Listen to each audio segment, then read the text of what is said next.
the internal problem is, how do you deal with tragedy and malevolence? And you can say, well, I'm not prepared. It's like, yeah, fair enough. Unsurprising, especially if you were overprotected as a child. It's not a good idea to overprotect your kids, because the snakes are going to come into the garden no matter what you do.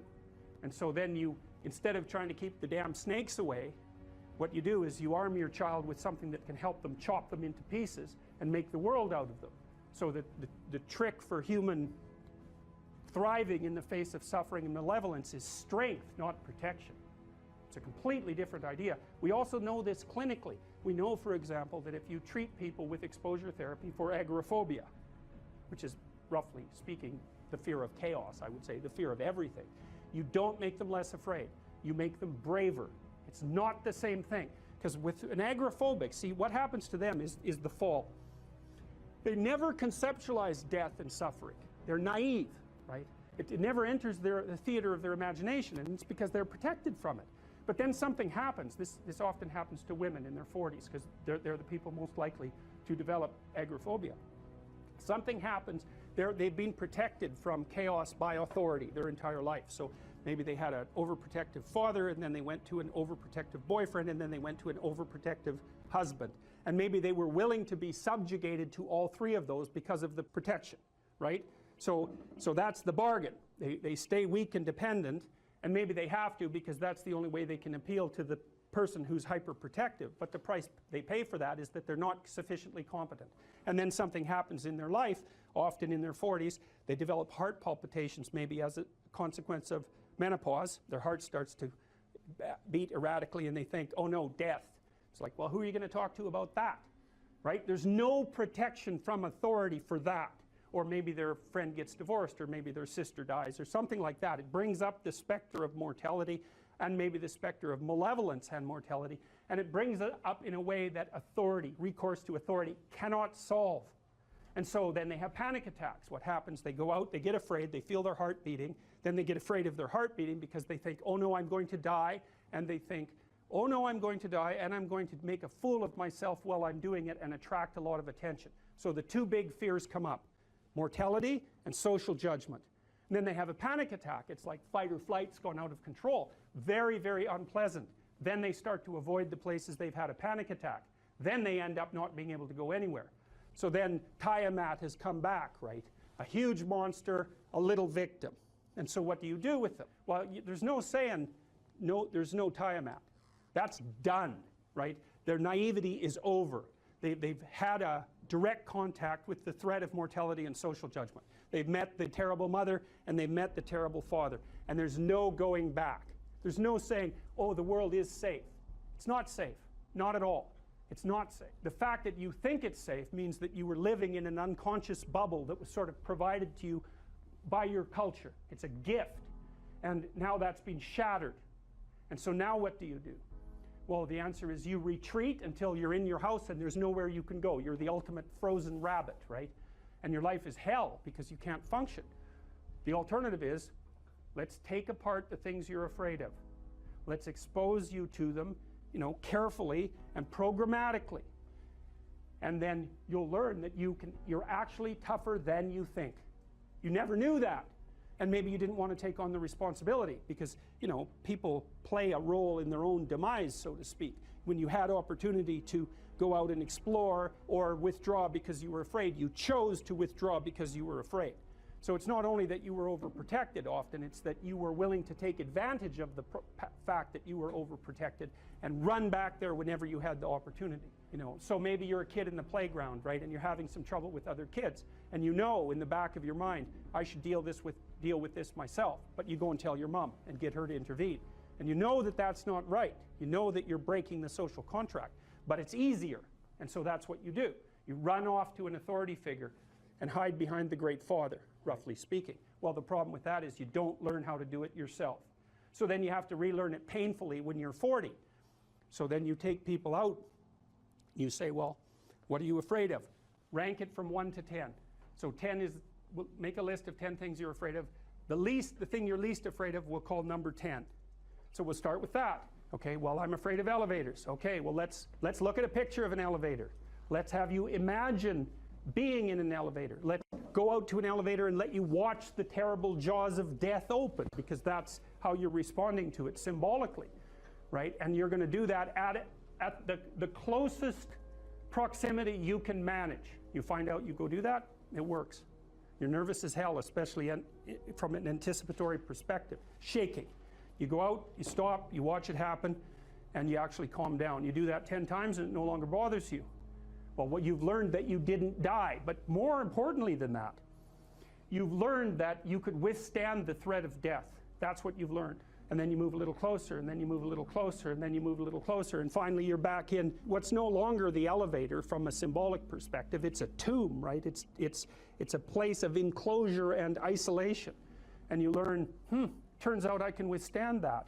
And then you're much more together, much more confident. And that's often one of the things that often happens in situations like that. I've seen this multiple times, is that if you run someone through an exposure training process like that and toughen them up, they'll often start standing up to people around them in a way they never did before, because they wouldn't stand up for themselves before, because they weren't willing to undermine the protection. See, if you're protecting me, I can't bother you, because I can't afford to forsake your protection.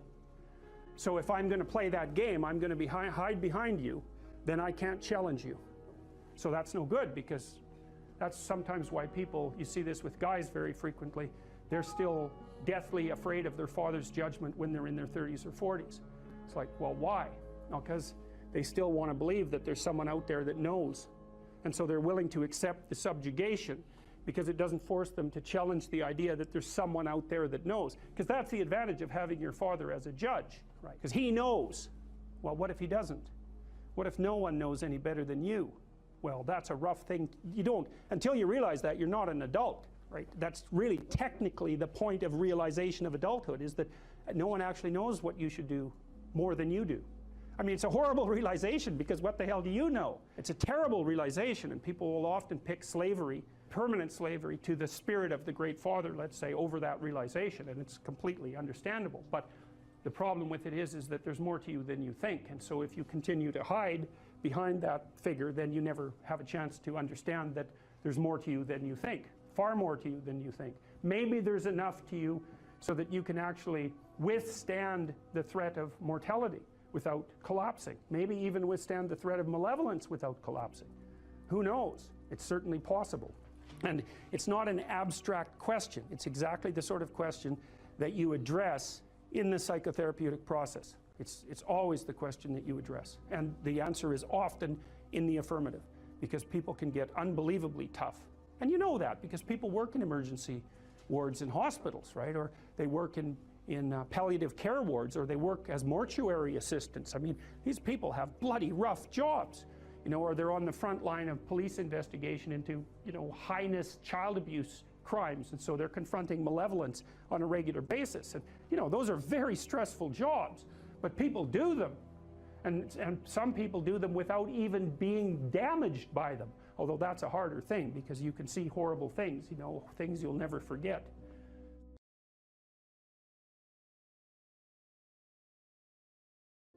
It's known from multiple dimensions simultaneously that the system that produces happiness, let's say in the founder's sense, produces that emotion in relationship to the observation of movement towards a valued goal.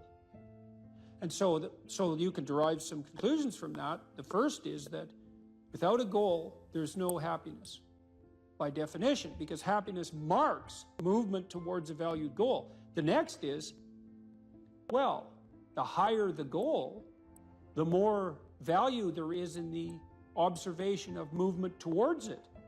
And so out of that, you might ask, well, then what's the highest goal? Because why don't we go for that? Well, then you could say, well, you should do your best for the best.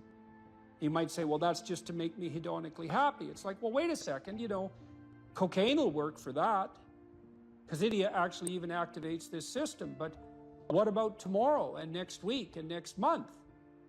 And so the problem with hedonism as a goal is, first of all, it vanishes when you're suffering. But even failing that, if you're serving yourself hedonically in the narrow sense, It's just about me and my pleasure. It's like, okay, which you? Today's you, tomorrow's you, next week's you, next month's you. What about next year, 5 years from now, 10 years from now? You're going to lead a hedonic and dissolute life, and what are you going to be, a burnt-out shell and a wreck, a dismal wreck in 10 years? Because that's what'll happen. And so, if you don't construe yourself as a community stretched out across time, then you're not even serving yourself. And if you do construe yourself as a community stretched across time, then serving other people and serving yourself turn out to be exactly the same thing. I just did a course on the Sermon on the Mount, and Christ, in one of the sections of that sermon, he says to people that you shouldn't lose your saltiness, you shouldn't lose your savor. And you're the salt of the earth, and without that salt, everything loses its flavor.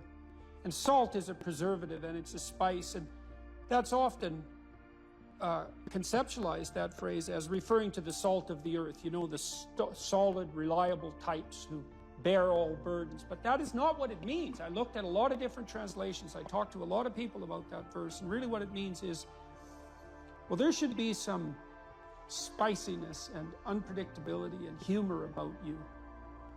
And there should be some play in the system, right? Because that's what stops you from just being the narrow, dead, past letter of the law with no spirit.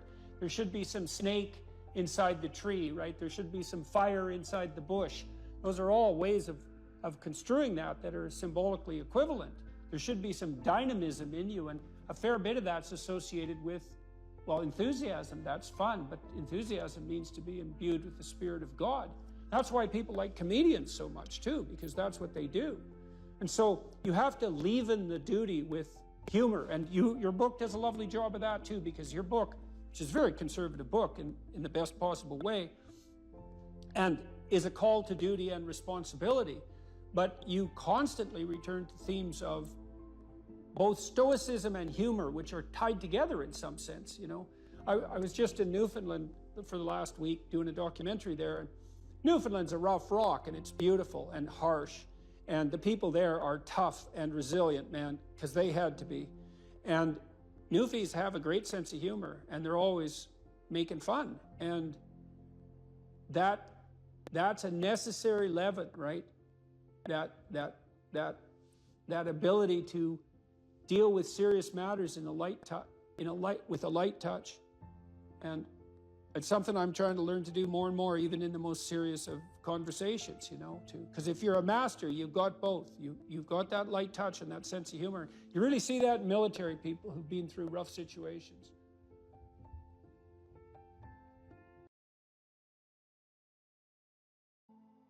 Any advice for students here? Yeah, read great books. Mm-hmm. Really, man. You've got this 4-year period that has been carved out of your lives by society. It's given you an identity, like a high-quality identity, and freedom at the same time. And you're not going to get that again in your life. You've got a respectable identity, university student, and complete freedom associated with that, or as near as you're ever going to get. And you've got these unbelievable libraries that are full of the writings of people who are intelligent and articulate beyond comprehension. And you know. And you can go there and you can learn all this. And you might think, well, why should you learn it? Well, you learn it to get a job, or you learn it to get good grades, or you learn it to get a degree. And that's all nonsense. It's nonsense. The reason that you come to university to be educated is because there is nothing more powerful than someone who is articulate and who can think and speak. It's power. And I mean power of the best sort. It's authority and influence and respectability and competence. And so you come to university to craft your highest skill. And your highest skill is to be found in articulated speech. And if you're a master at formulating your arguments, you win everything. And better than that, when you win everything, everyone around you wins too. Because to transform yourself into, let's consider your transformation to something approximating the logos. It means you shine a light on the whole world. Well, there's nothing more exciting to do than that. There's nothing better you can possibly do. And to think that you're coming to university to be, you know, trained to have a job, it's like, great, that's a hell of a lot better than being unemployed and covered with Cheeto dust while you're snacking away in front of your video game in the basement. But it's not and I don't have anything against video games, by the way, but but it's hardly a triumphant call to being in the world, and that's what universities should be calling for. It's like, God, you people, you know, I know what Harvard students are like. I taught here for 5 years. You people are spectacular. You're spectacular. You're all capable of being world beaters. You transform yourself into something that's articulated and sensible and grounded in history and knowledgeable and wise, man. You can do anything you want, and hopefully anything you want for good. Because if you have any sense, everything you want to do would be for the good, because there's nothing more compelling or meaningful or useful in combating the tragedy of life than to struggle with all your soul on behalf of the good. And the universities have forgotten that. It's why everyone's bailing out of the humanities, and they should. The humanities are corrupt. And they're corrupt because they're not telling students this. It's so bloody obvious. It's like, learn to think, learn to speak, learn to read. It makes you a superpower, an individual superpower. I don't understand why that isn't just told to students. It's not that hard to understand, and everyone wants to hear it. It's like, really? I could do that? I could do that? It's like, yeah, really, you could do that. And the whole society around you has labored for really thousands of years to provide every single one of you with this spectacular opportunity that you have while you're undergraduates and graduate students here, man. Everyone's just praying that you would come here and manifest everything that you could manifest. And that's what you should be doing, instead of waving placards and complaining about how you're oppressed, for God's sake. You see these Yale students complaining about their oppression. It just leaves me aghast. It's like, well, we're against the ruling class. It's like, no, you're baby ruling class members. You're young.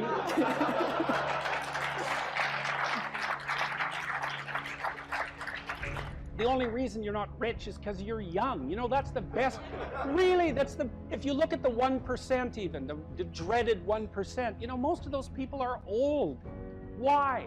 Well, when you progress through life, if you're reasonably successful, you trade in your promising youth for your wealthy old age, but you're still bloody old. Would you trade it? Would you trade your youth for that? Like, if you factor age out of the economic equation, things look a lot different. Well, of course older people have more money. If they have any sense, they've been collecting it for their whole life. Is that somehow unfair? It's not unfair unless you want to be poverty-stricken when you're 70, and you don't want to be poverty-stricken when you're 70. So I just don't understand what's happened to the universities. I can't believe that you're not told when you come the first day, look, man, you're here on a heroic mission. You're going to take your capacity to articulate yourself to levels that are undreamed of. You're going to come out of here unstoppable. You're going to be able to do anything you want. It's like, that's what you're here for. Instead, you're taught that, well, you know, the world's a pretty oppressive place, and you're probably the bottom of the victim pile, and there's virtually nothing you can do about it except, you know, deconstruct the patriarchy. And it's so weak-kneed and so pathetic that universities should be embarrassed that that's what they're peddling to students. I'm embarrassed by it. You know, I've gone on public record telling parents, bloody well send your boys to trade school, because at least they'll learn something useful. And that's a terrible thing for someone like me to say, because I do believe that being articulated and educated in the highest possible manner there's nothing that's better for you and for society. And why have the universities forgotten this? Well, that's postmodern neo-Marxism for you, you know, and the philosophy of intense resentment and oppression and group identity, and God, it's just pathetic. Dr. Peterson, I think a lot of students here would agree with you that one of the main purposes of education at college, particularly at Harvard, is to develop their sense of articulation, their ability to read, their ability to critically think. But then what comes after? Particularly at Harvard, there's a big discussion on what is a good life? What does it mean to use those skills that we get here, and then we graduate? What do we do from there? Stop unnecessary suffering. That's what you do. You know, that's your calling. It's like you say, well, what do you do after you graduate? Well, if you graduate articulated and powerful, there will be people giving you so many opportunities you won't even be able to keep up with them. You know, I've worked with very, very competent people in many different domains in my life, hyper-competent people. And I can tell you some very interesting things about hyper-competent people. The first thing is they are not selfish. and they're not greedy. And one of the great pleasures in their lives is to find people who have the capacity to also be hyper-competent and to open doors for them as rapidly as they can possibly be opened. They delight in that because there's very few things that are more intrinsically meaningful if you're an accomplished person than to find young people who have the possibility of being accomplished and say, hey, look, here's an opportunity for you. It's like, go out there, man, kill it. And then they go out there and kill it, and you think, right on, man. Here's another opportunity. Why don't you go out there and nail that too? And you think, no, they're all hoarding their wealth, and they're not going to share it with anyone. It's like, that's absolute, complete rubbish. And so you don't even have to worry about what you're going to do after you graduate from here if you turn yourself into half of what you could be, because people will be dying to offer you every opportunity that you can possibly make use of. So it's a moot point. The world is always desperately short of people who can think and speak. And you think, well, I won't be made use of. Well, first of all, you can't say that if you're at Harvard, for God's sake. I mean, people already figured out who you are. They've already figured it out. And they're offering you the world on a gold platter. Take it. It's yours. Take it. It's like, great, man. Put yourself together and deserve it. That would be great. And that's what everyone wants. It's what your parents want. It's also what you want. You know it. It's what you want. It's what women want from men. It's what men want from women. It's like for you to be who you could be. And the highest faculty of the human being is articulated speech. It's the divine faculty. And there is nothing more powerful than that. There's nothing that's even in the same league. And so if you don't have faith in that, then your priorities are misplaced. And I can't even understand why you wouldn't have faith in that being, say, Harvard students, because look where it's got you already. You know, you're already sitting on top of the world. So deserve it, make use of it, right? Go out there and fix things up. That's what you need to do. There's lots of things that need to be fixed up. And what you want to do is burden yourself with so much responsibility that you can barely stand. And then you'll get stronger trying to lift it up. And you won't be asking, what should I be doing with my life? Or what's the meaning of life? Or any of that. It'll be self-evident. It's self-evident. At minimum, you can say, there's more suffering in the world than there should be. And I could probably do something about that. And you can do something about that. So go do something about it. And then there'll be less suffering in the world. And then when you're 80, you can look back on your life and say, well, you know, there's less suffering in the world than there would have been had I not existed. And you don't have to even have a sense of ultimate destiny or even any sort of theistic belief to regard that as a positive good. Like, I think it goes beyond the mere pragmatic utility of addressing the world's ills, because I think we do live in a world that has a transcendent reality as well as the reality that we can detect. But even independently of that, it doesn't matter. It's like, I mean, this is part of the reason I like people like Bill Gates is a great example, man. That guy he's after 5 major diseases at the same time, right? He's trying to wipe out polio. He's trying to wipe out malaria. Yeah, exactly. He's trying to wipe out malaria. It's like, well, what should you do with your life? Well, you know, take a look at Bill Gates and see if you could do something like that. That would be good.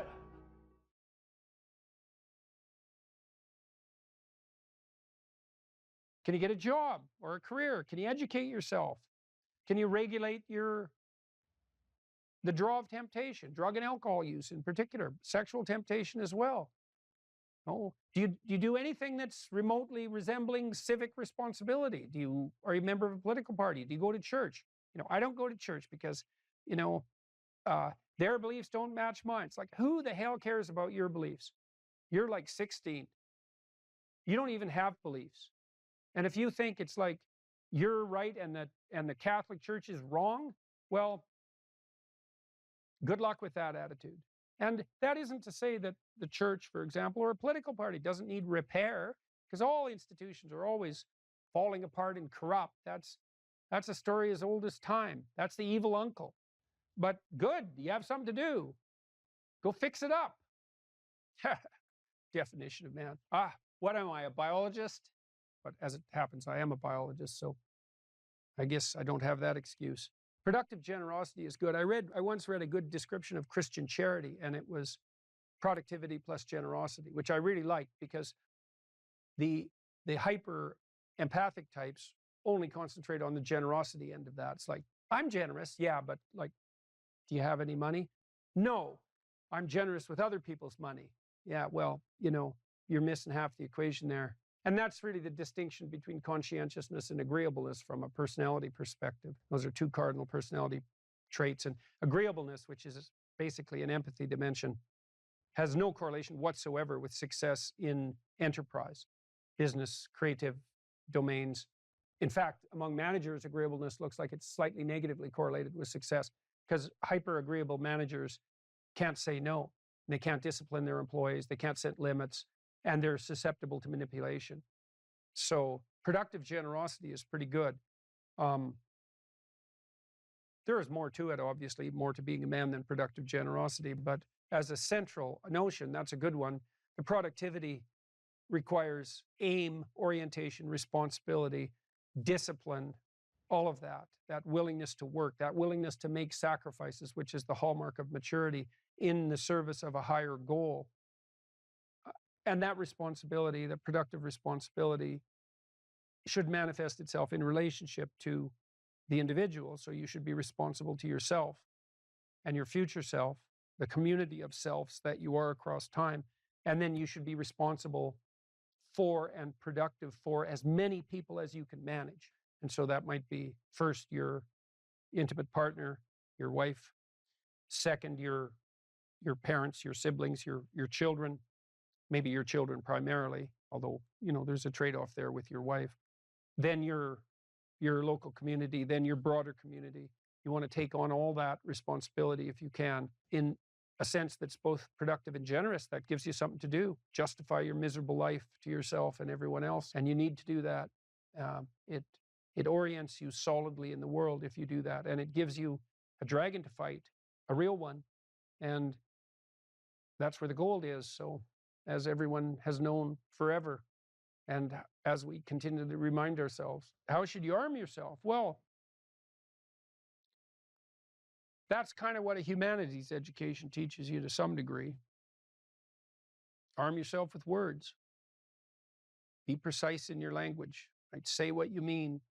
Read great men and great women. Make yourself literate. Get your tongue in order. Get it under your own control. Get rid of the ums and the likes and the you knows and the pauses. And get rid of everything you say that you only say to impress other people. And just see if you can say what you believe to be true. That's an adventure. That's the thing about the truth, If you aren't speaking the truth, well, you got to ask yourself, if you're not speaking the truth, who is it that's talking? If you're saying something that you do not believe to be true, it's not you talking.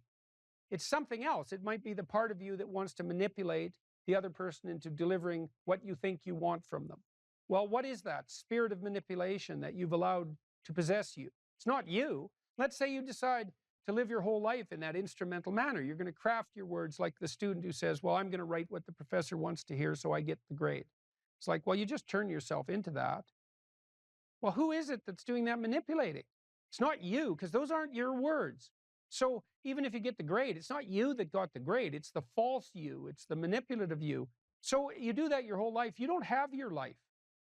And then you think, well, God, that was a miserable life. I manipulated everybody. They were so damn stupid. They were sucked in by it. They're all contemptible. Everyone does it, which they don't, by the way. And so that's a pathway to bitterness.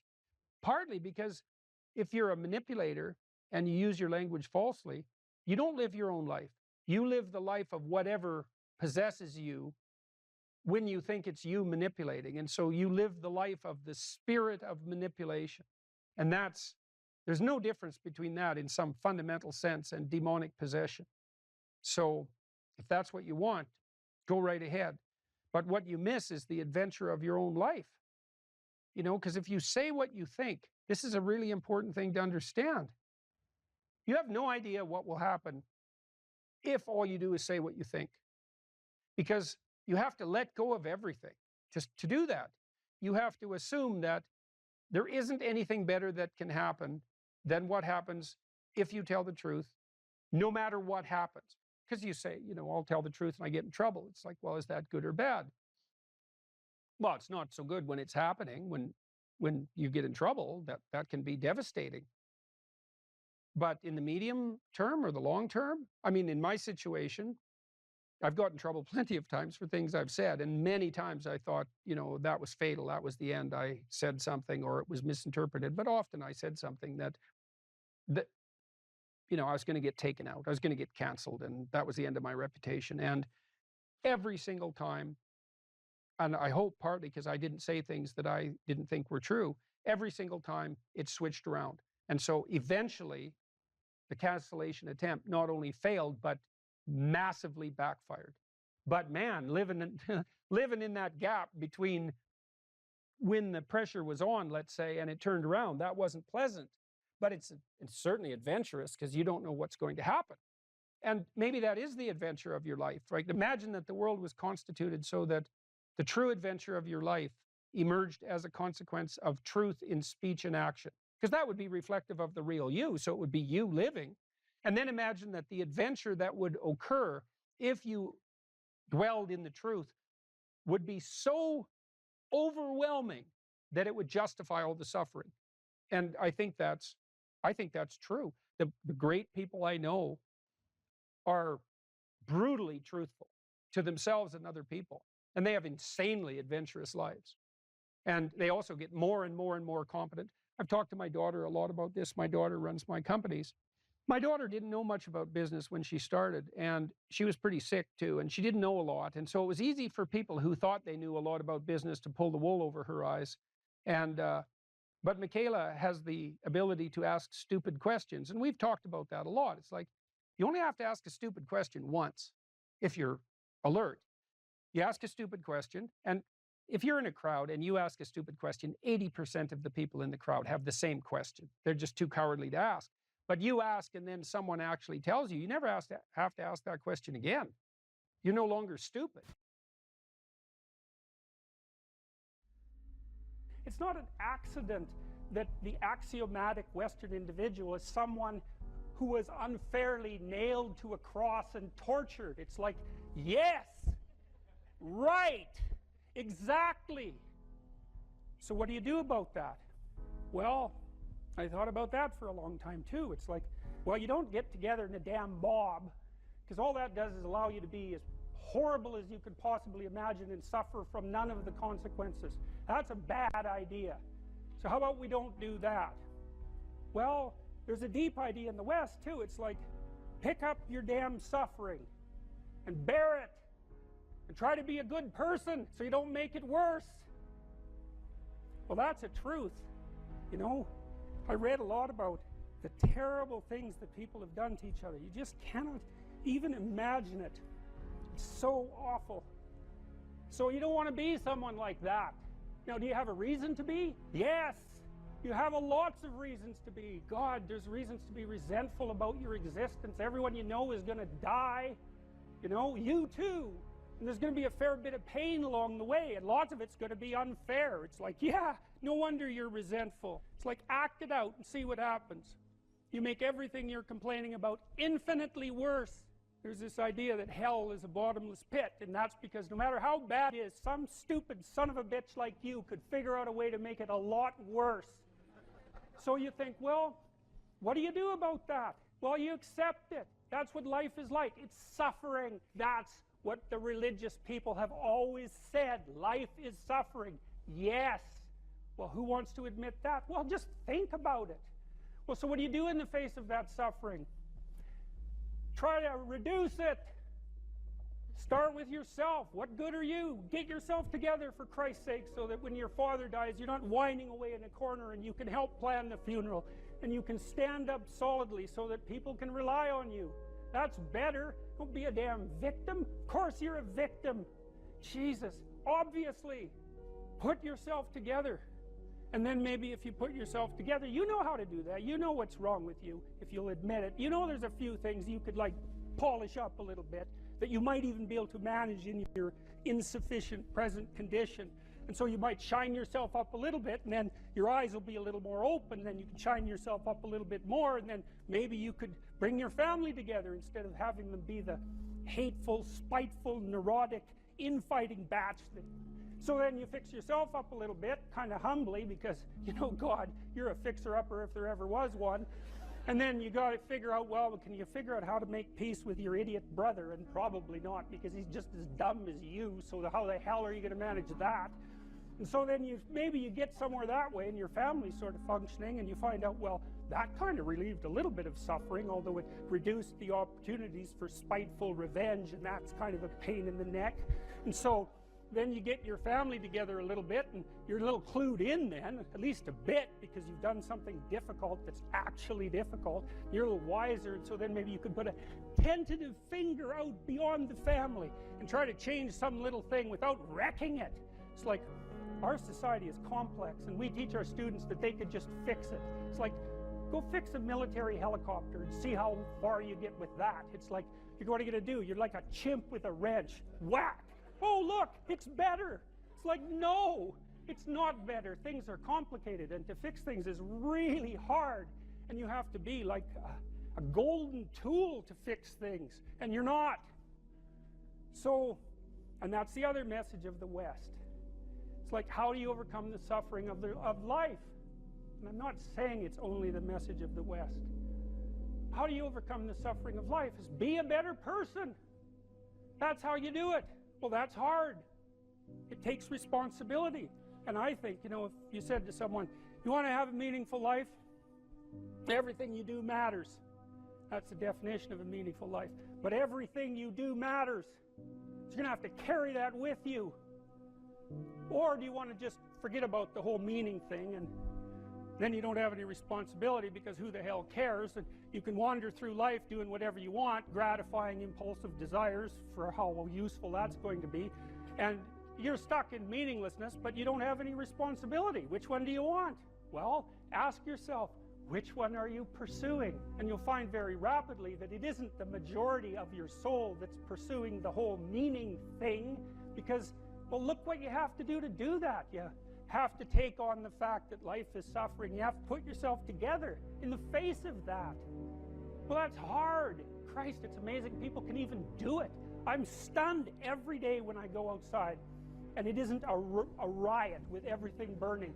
Because really, God, you talk to people, it's like, I knew this guy, he'd been in a motorcycle accident, and it really ruined him, and he was like a linesman, you know, working on the power, and he was working with someone who had Parkinson's disease, and they had complementary inadequacies, and so two of them could do the job of one person, and so they're out there fixing power lines in the freezing cold, despite the fact that one was 3/4 wrecked with a motorcycle accident and the other one had Parkinson's. It's like, that's how our civilization works. It's like, there's all these ruined people out there, they've got problems like you can't believe.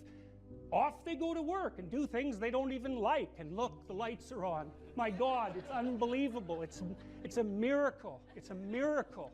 And we're so ungrateful. College students, the postmodern types, they're so ungrateful. You know, they don't know that they're surrounded by just a bloody miracle. It's a miracle that all this stuff works, that all you crazy chimpanzees that don't know each other can sit in the same room for 2 hours sweltering away without tearing each other apart, because that's what chimps do. So,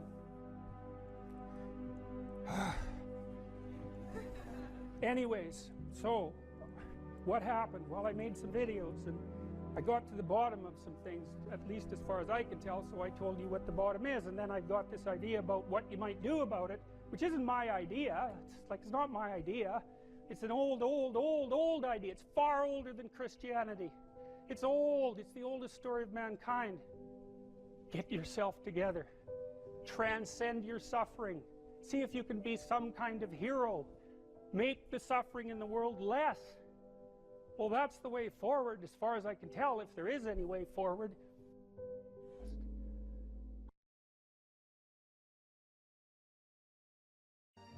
If you're resentful about something, well, first of all, you should notice, I'm resentful. And that's kind of humiliating, because no one's proud of being resentful. It's a shameful emotion. Well, so then why are you resentful? Well, there's only two reasons as far as I've been able to tell. One is that you're allowing yourself to be taken advantage of, or you're being taken advantage of. Sometimes you're not allowing yourself. Sometimes you're a child being abused by their uncle. You're not allowing yourself. You can't do anything about it. You're resentful because you're being taken advantage of, or because you're immature. It's one of those two things. Figure out which it is. and then take the steps necessary to address it. Living a life without resentment is a great goal. People are often resentful if they see that responsibility has been abdicated. Why isn't that person doing their job? It's like, well, hey man, step in at your workplace, in your family.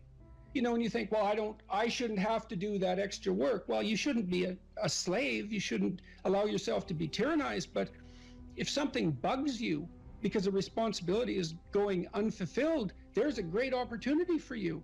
And this is something I don't think we teach young people well. And one of the things, you may remember this, that was so striking about the tour was that I made a case fairly consistently that most people find the meaning that sustains them through the vicissitudes of life, not in happiness, but in responsibility. And that would bring everyone to a halt. It would always make the whole theater silent. It's like, oh, I never thought of that connection. Because maybe you want to avoid responsibility, and you can understand why. You can understand why. You hide from it. That is what you encounter if you go out in the world and you think, who the hell wants that? I don't want the responsibility. It's like, well, yes, you do, as it turns out. There's nothing better than responsibility. Now, you know, I say that with some caution. I think that it's hard to say. The responsibility, I've been overwhelmed by my apparent responsibility, but I think it's also kept me alive. And I mean that literally. And so, wait, can you go a little deeper with that? I mean, when you were at your darkest moments in the last 2 years, whatever that might be, was it the feeling well, of there's been the many times in the last year where it would have been much easier for me just to be dead. That's constant. So, but no. But is it but no because of something in you, or is it but no because of the people that you would have abdicated that responsibility of the people, or is that ultimately the same That's thing? it. Yeah. Well, I do think the two aren't easily distinguishable, but it's definitely that. It's definitely that. You know. And it's one of the chapters, the last chapter, is be grateful in spite of your suffering. You know, you need a meaning to sustain you through suffering, and it is the case that you find that in responsibility. Well, and so it's good advice for anyone who's at work. You're resentful about this and that because people aren't pulling their weight. Pull it. See what happens. You become indispensable instantly. You'll know everything. And maybe that job won't be for you, or maybe that relationship won't be for you, but you'll take your hard-acquired wisdom and go elsewhere and flourish there. So, you know, this kid stopped me. I think I wrote about this in this book. Kid stopped me in a restaurant one day when I was walking in, and he said, and he had an undergraduate degree, and he was working as a waiter in a chain steak place. And he stopped me and he said, you know, about 6 months ago, I was watching one of your lectures and I decided to stop being resentful about my job. And he was resentful because he had a university degree and he's working as a waiter. You know, and look, I don't have anything against waiters. It's like a waiter can make your evening, you know, hooray. He said, well, I decided I'd start trying at my job, like really trying as if it was worthwhile. He said he got 3 promotions in 6 months, like he's just rocketing up the power hierarchy. Well, it's not power, it's competence if it's well run. You know, and places are full of opportunity. There's always people out there who are doing far better than you on pretty much anything you want to imagine. And if all you're doing is seeing yourself in their reflected light, let's say, then it's going to be pretty damn dismal. But it's not a good comparison because, well, first of all, there's danger in just comparing yourself to others, period, because they're not you. And God only knows what struggles they had to undertake to get to where they were, or what burdens they're currently carrying that you're not aware of. But you can certainly contrast yourself with yourself. And that's a lot better. It is the only way. Well, it's also the only way of really measuring anything approximating proper improvement. You can actually tell when you're a little better than you were yesterday. Right. And you can actually do that. That's another thing that's so interesting about it, is that you can actually make yourself a little better in some way, pretty much. Well, I don't know if it's at every moment, but you can certainly do it every day. Let's say you want to become who you could be in the fullest sense. So let's say you're someone who's going to solve some serious problems. Okay, the first thing you have to do is admit to the seriousness of the problems. That's no joke. And so the first thing is just the terror of the problem itself. and that's enough to paralyze you. And that's the hydra, that's the gorgon with the head of snakes. It'll paralyze and turn you to stone. That's the basilisk in the Harry Potter series. You look at it and it turns you to stone and lurks underneath everything, right? And it's malevolence and tragedy. And so there's that. And then the next is, well, you're going to take responsibility for that? You're really going to do that, are you? That's a hell of a load, man. And so it's daunting to even consider that. And then there's the discipline and responsibility that necessitates, which is also daunting. It's like, oh my God, the problem's that serious. I'm really going to have to get my act together in order to not contribute to it, much less solve it. And so the problem is terrible, and then the solution is daunting. But the upside of that is like, well, there isn't anything better to have than a problem that's worth solving, like that's really worth solving, right? And so the more of that you take on, the more you have a reason to get out of bed in the morning, no matter what. Like, I'm getting up, I'm trudging forward. Doesn't matter what I'm suffering from. I've got things that need to be done. They're necessary. And that gives you that sense of purpose that is the antidote to bitterness. Okay, well, let's say you want your life to be meaningful. It's like, okay, then what you do matters. It actually matters. Or how starting to clean up the room changed their life. That's quite fun because it's something I always tell people to do instead of going out and protesting. Jesus, I just can't stand Cleaning up that. the room? Yeah. Meaning? Well, my sense is that if you want to change the world, you start from yourself and work outward, because you build your competence that way. It's like, I don't know how you can go out and protest the structure of the entire economic system if you can't keep your room organized. Well, I made a video call, which was called Message to Millennials, where it was called How to Change the World Properly. A bit of on the pretentious side, I suppose, but I was trying to produce something that was a counterposition to this idea that what you should do is go out and fix up other people. You know, that's just not right. There's a New Testament line about that, something about, you know, not worrying too much about the log in your neighbor's eye, or about the speck in your neighbor's eye when you have a log in your eye. What would the world be like if people stopped avoiding the things they knew they should do? You know, because the question is, how much are we contributing to the fact that life is an existential catastrophe and a tragedy? How much is our own corruption contributing to that? That's a really worthwhile question. The things you leave undone because you're angry, you're resentful, you're lazy, you have inertia. Well, you consult your conscience and it says, well, you know, that place over there could use a little work. It's the same as working on yourself, and so you clean that up because you can. And then things are a little clearer around you. And you're a little better off because you've practiced a bit, and so you're a little stronger, and then something else manifests itself and says, well, maybe you could like take a crack at fixing me up too. So you decide to do that, and then that gets a little bit more pristine, you know, and soon, and it's humble because you're not exceeding your domain of competence. You know, it's like, don't be fixing up the economy, 18-year-olds. You don't know anything about the economy. It's a massive, complex machine beyond anyone's understanding, and you mess with it at your peril. So, and can you even clean up your own room? No. Well, you should think about that. You should think about that.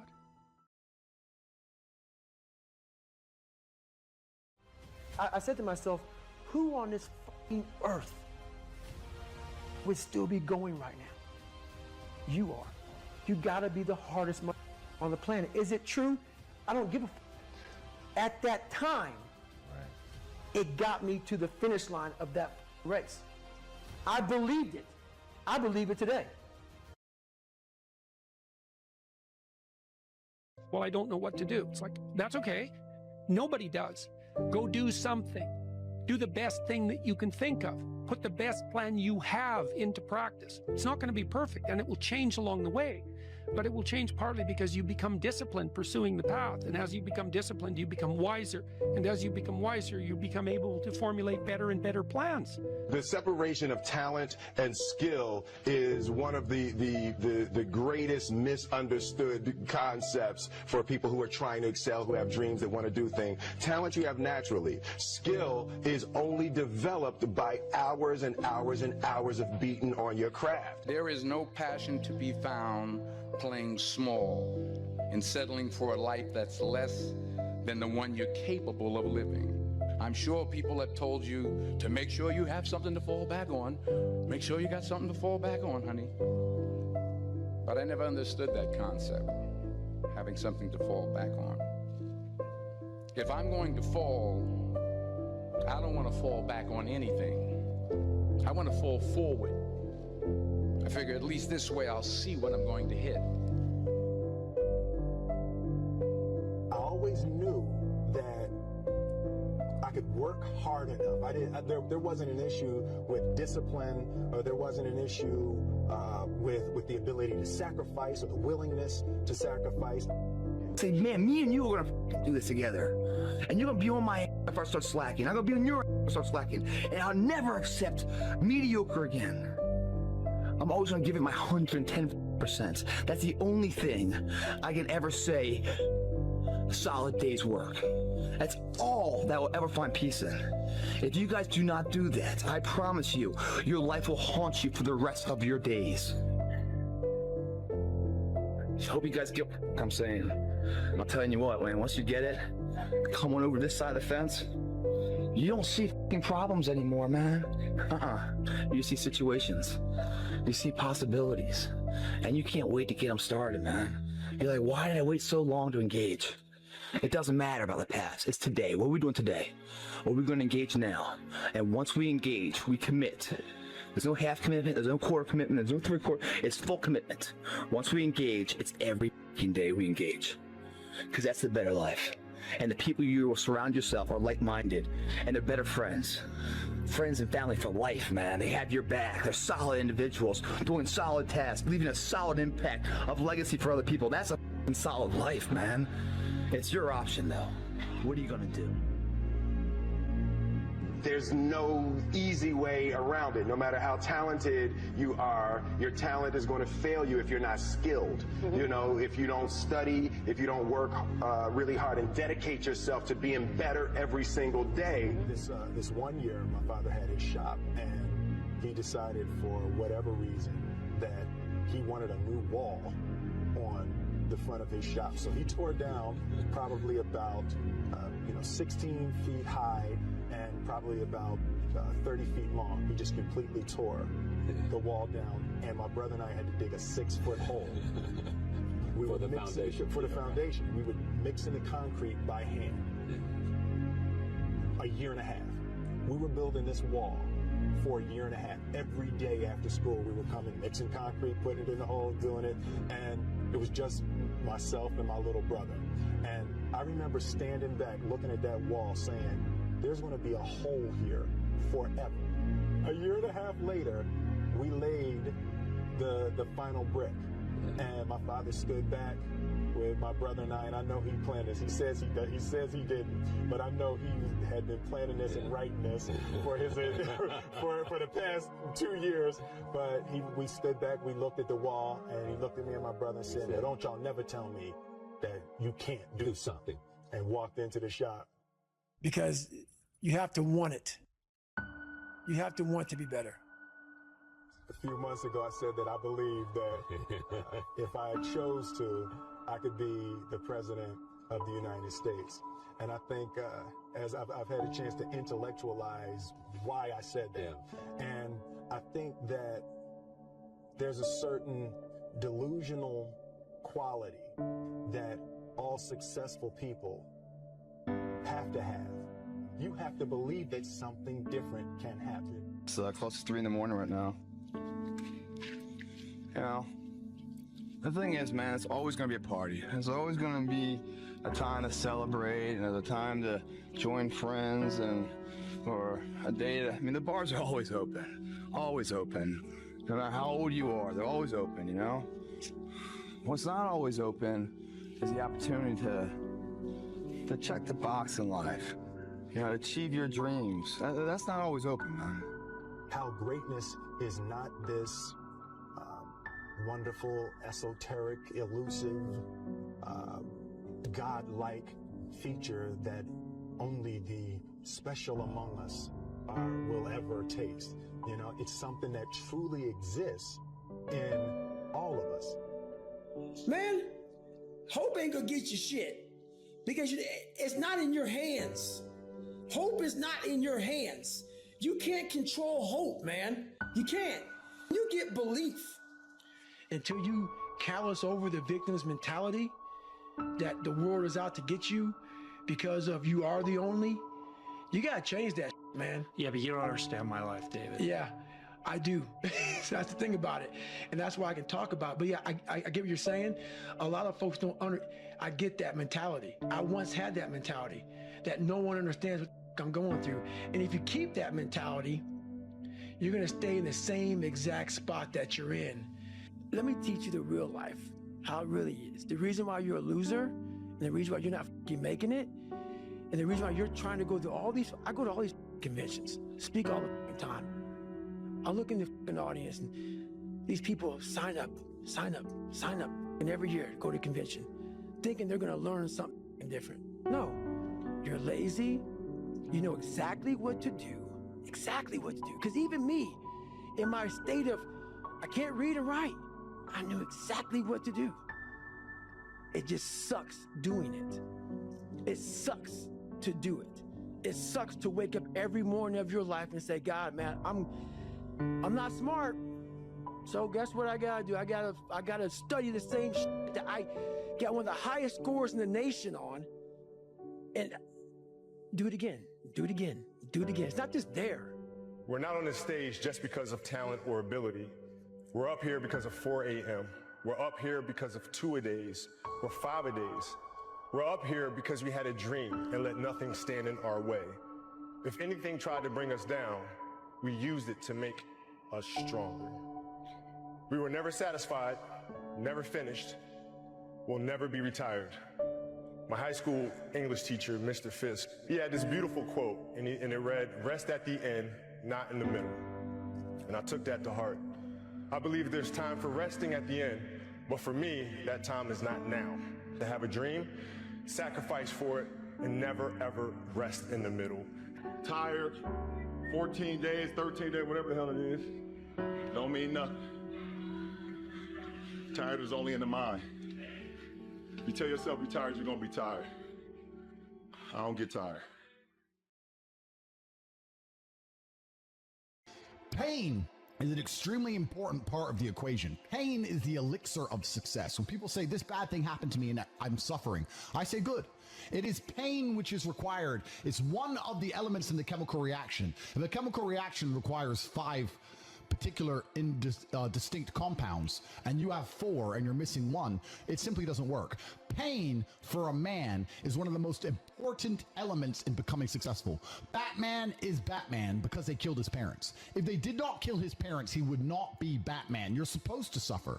You're supposed to take that pain. The worst thing that can happen to you as a man is you live a life with no pain in it. To be born into a rich family and have a nice easy life and be given money, and you not have to go to the gym and not have to train because you have bodyguards and sit around like a fuck up. You're going to be miserable and unhappy and a drug addict buying prostitutes. You're only going to have women who adore you. You're only going to feel confident in yourself and feel happy when you've been through hell and come out the other side. If you actually try and you actually want it and you're actually not making excuses, lying, talking shit, you're going to get what you want. So when I see people who don't have what they want, I consider them losers.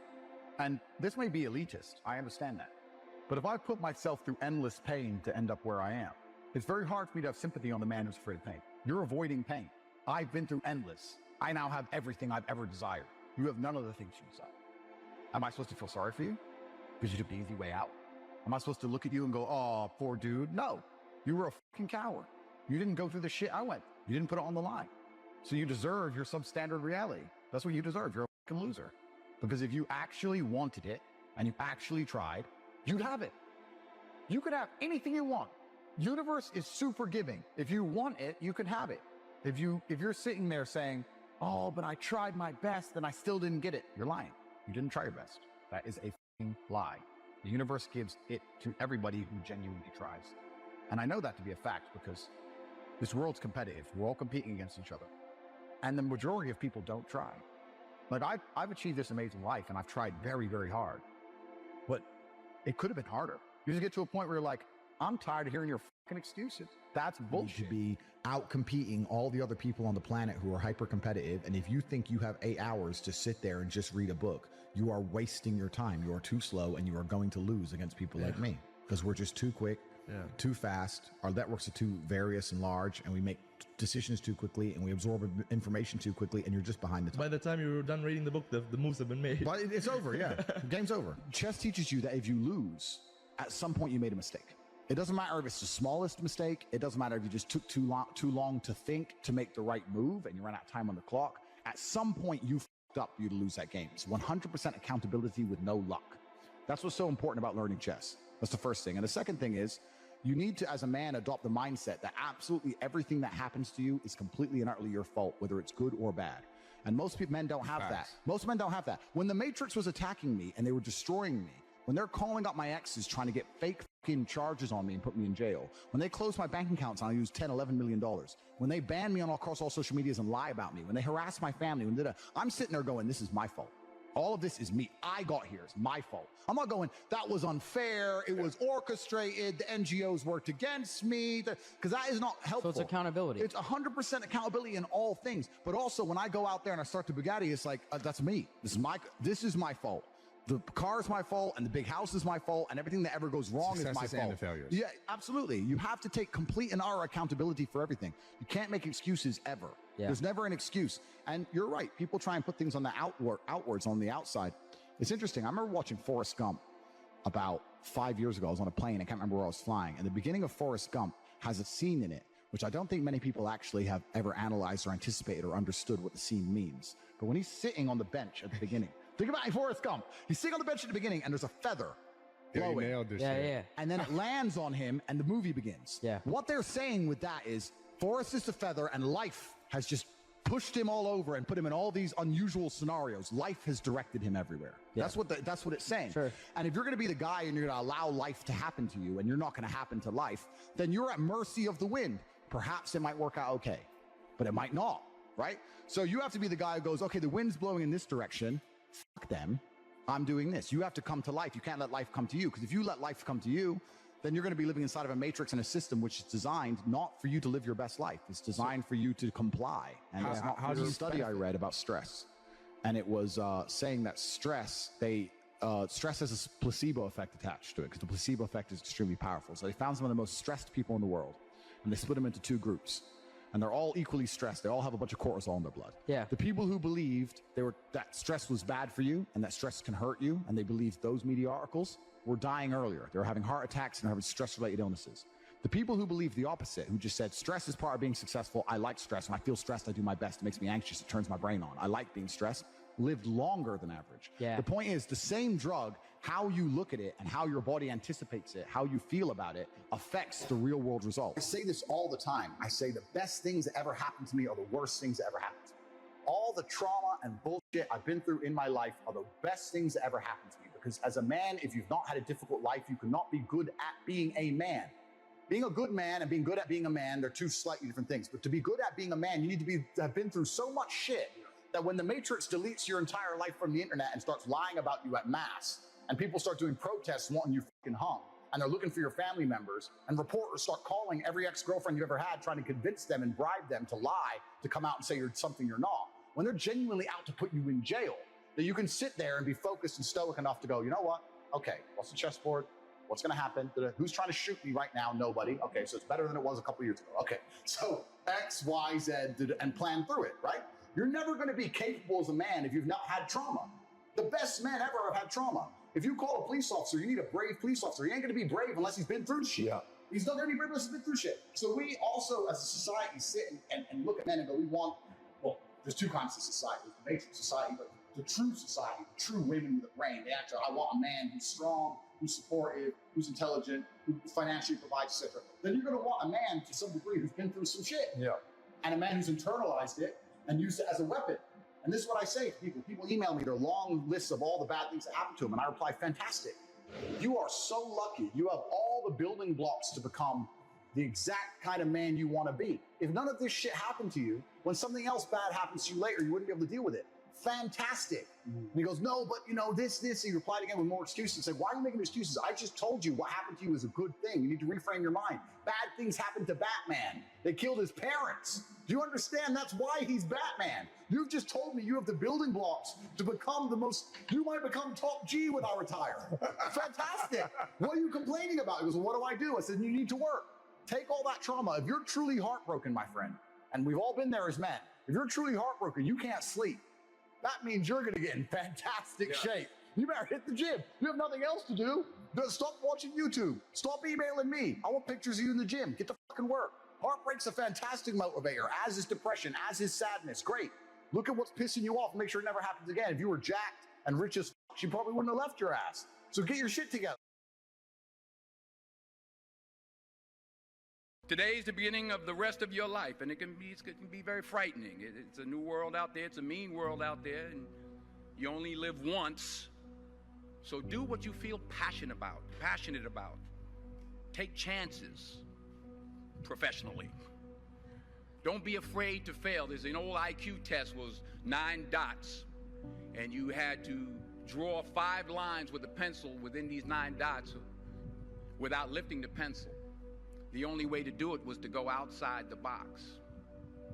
So don't be afraid to go outside the box. Don't be afraid to think outside the box. Don't be afraid to fail big, to dream big. But remember, dreams without goals are just dreams, and they ultimately fuel disappointment. So have dreams, but have goals. Life goals, yearly goals, monthly goals, daily goals. I try to give myself a goal every day. Sometimes it's just to not curse somebody out. Simple goals, but have goals. And understand that to achieve these goals, you must apply discipline and consistency. In order to achieve your goals, you must apply discipline, which you have already done, and consistency every day, not just on Tuesday and miss a few days. You have to work at it every day. You have to plan every day. You've heard the saying, we don't plan to fail, we fail to plan. Hard work works. Working really hard is what successful people do. And in this text, tweet, twerk world that you've grown up in, remember, just because you're doing a lot more doesn't mean you're getting a lot more done. Remember that. Just because you're doing a lot more doesn't mean you're getting a lot more done.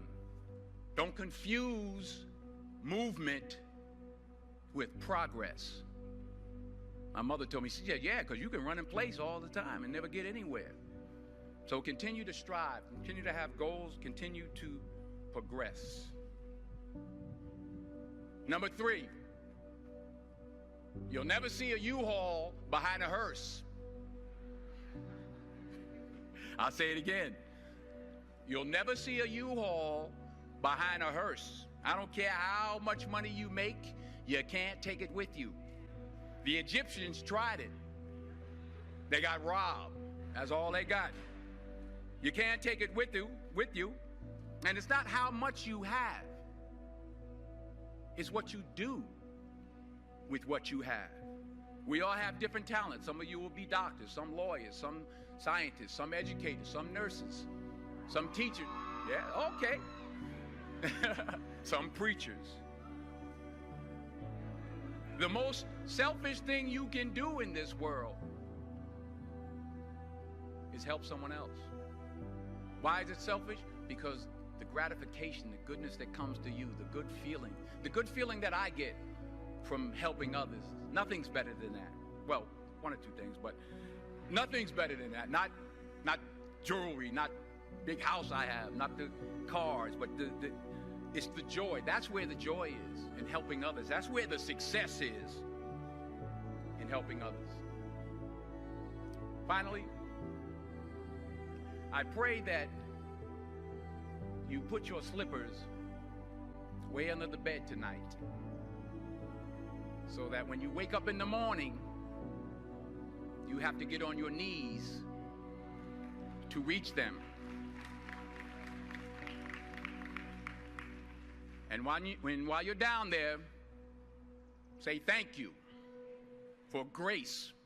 Thank you for mercy. Thank you for understanding. Thank you for wisdom. Thank you for parents. Thank you for love. Thank you for kindness. Thank you for humility. Thank you for peace. Thank you for prosperity. Say thank you in advance for what's already yours. It's how I live my life. That's why I am, one of the reasons why I am today.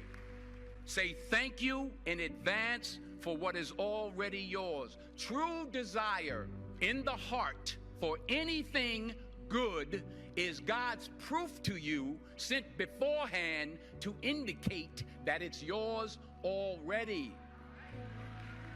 I'll say it again.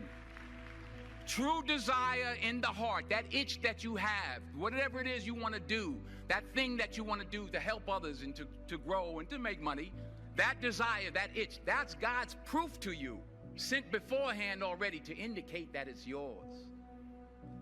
And anything you want good, you can have. So claim it. Work hard to get it. When you get it, reach back. Pull someone else up. Each one, teach one. Don't just aspire to make a living. Aspire to make a difference.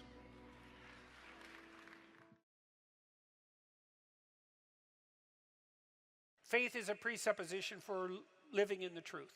And then you might ask yourself another question, which is, well, why bother living in the truth? Well, one answer would be so that reality doesn't rise up and smite you repeatedly, which it will, if you're deceptive. So that's one answer, but here's another answer, and this is a better answer.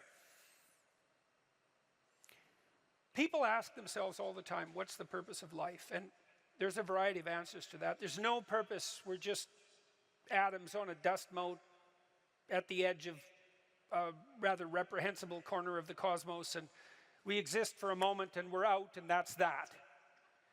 Or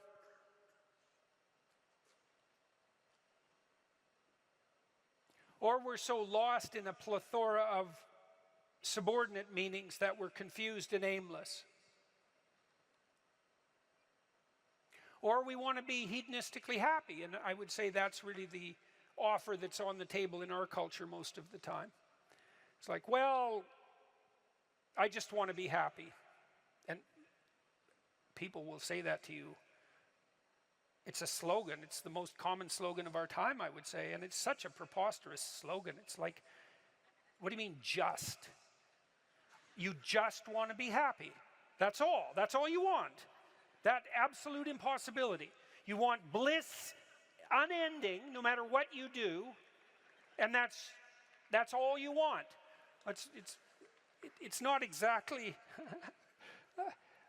a small ask, let's say, because it's the same thing as asking to dwell permanently in paradise. It's something like that. So it's not that likely.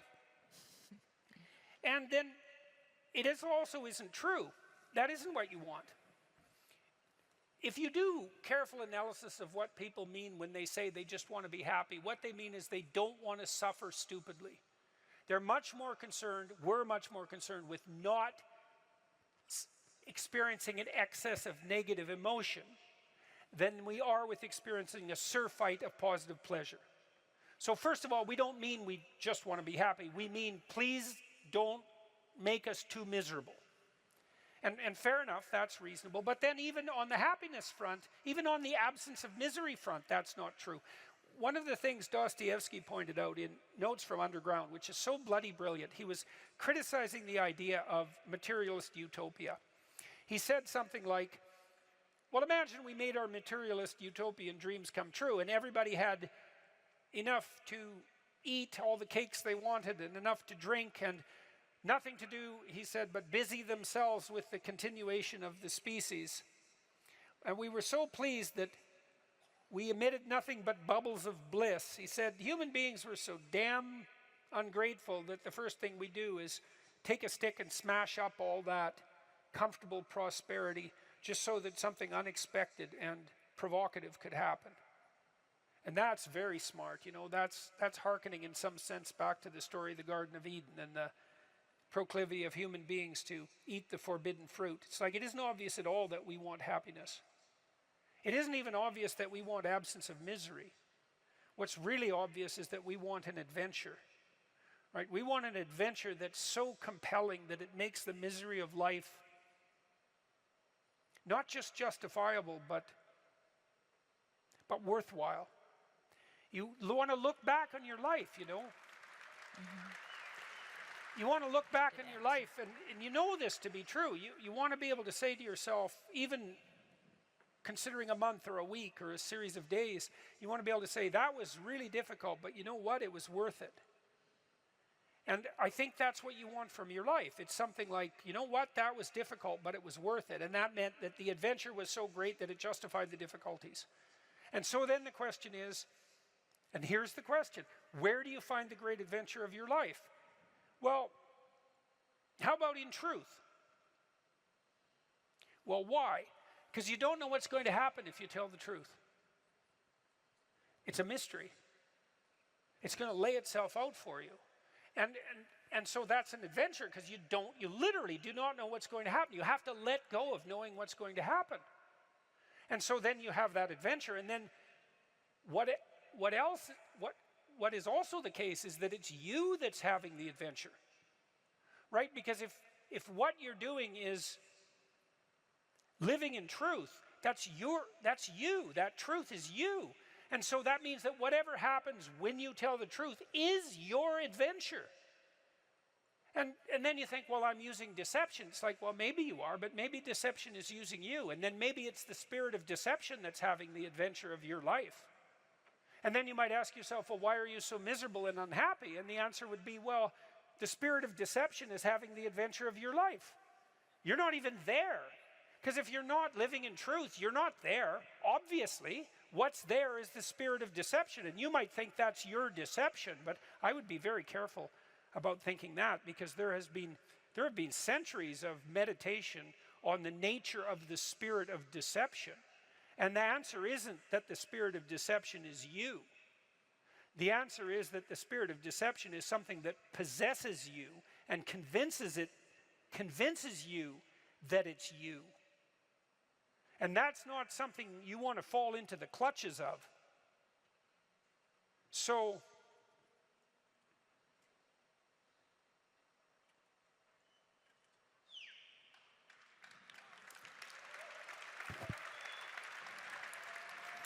now you have to tell me the question again. I'm certain you answered it. This was about teenagers. Oh, yes. Well,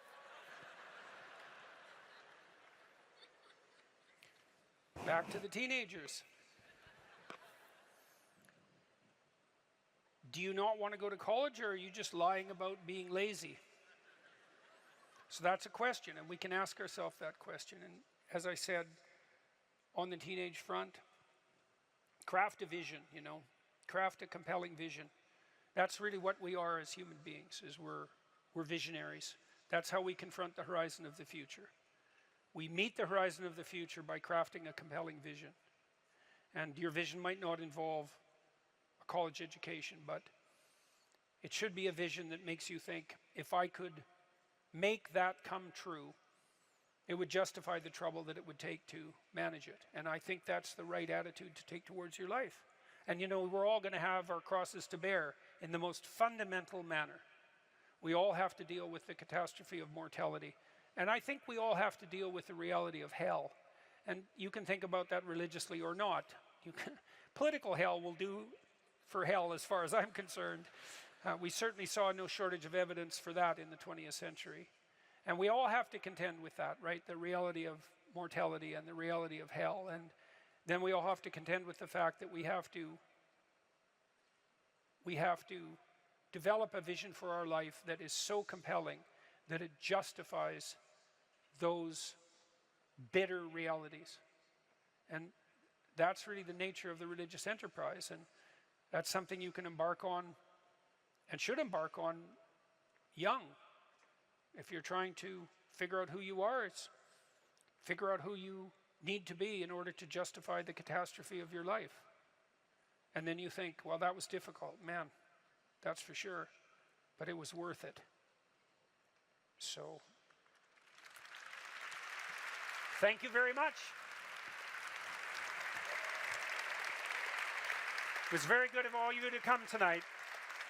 I appreciate your time and attention. Thank you, Tim. You're welcome. Yep. Lovely to be here. That's so nice. Thank you.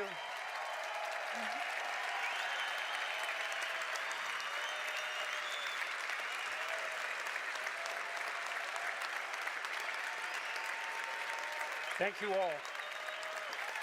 Yep. Good night.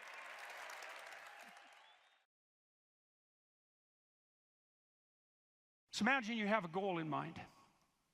You want to get to work in the morning. I used to ask my students a question like this, is like, what? Maybe they're going to write an essay. Why are you writing the essay? Why are you in class? Well, I'm in class because I need this class because it's part of my major. Well, why did you pick a major like that? Well, I'm interested in psychology. Well, why did you come to get a degree? Well, I think I need a degree to get a job. Well, why do you need a job? Well, I need a job to keep body and soul together, and maybe to be productive, and maybe to, establish a name for myself. And why do you want to do that? Well, because, it's part and parcel of living properly. And why do you want to live properly? And well, then, and how would you live if you lived properly? And at that point, people are usually unable to answer. Because you can just push people with questions about why until they run out of explanations. But the point is that you're always doing whatever you're doing because what you're doing is nested in a sequence of goal-directed actions. And those can be more or less sophisticated. If you're not very sophisticated at all, the nesting might be like 2 structures deep. Maybe you're, you're bored and you want to go get drunk, and why? Well, because you don't want to be bored. And if someone pushes you a little farther than that, you hit them. And, you don't want to delve into it. But if you're sophisticated, you have a pretty good hierarchy of answers. So you might say, well, why do you want to be a productive and generous citizen? And like I said, people usually bottom out there. But you could say, well, that's part of reciprocal altruism. And if I'm productive and generous, then that'll encourage other people to be productive and generous. And if we're all productive and generous together, then there'll be more for everyone, and we'll all get along better, and we'll get along for a longer period of time, and that'll make us all more stable, and that'll make our societies better. And then you might say, well, why is that relevant? You might say, well, because the alternative to that is something like a descent into something approximating hell, and so that's part of a reflection of the divine order and the eternal battle between good and evil. And then you could push it farther than that, and you could say, well, are you going to be on the side of the redemptive hero, or are you going to be on the side of the eternal adversary? Like, you can keep digging down farther and farther, and the farther down you dig, the more you get down into what you might describe as the implicit religious substrate. And it's very much useful to know that and to make as much of that conscious as possible. So now imagine that you've come to this talk tonight because you've decided to aim up. And maybe you haven't formulated that precisely explicitly, but something is driving you in this direction.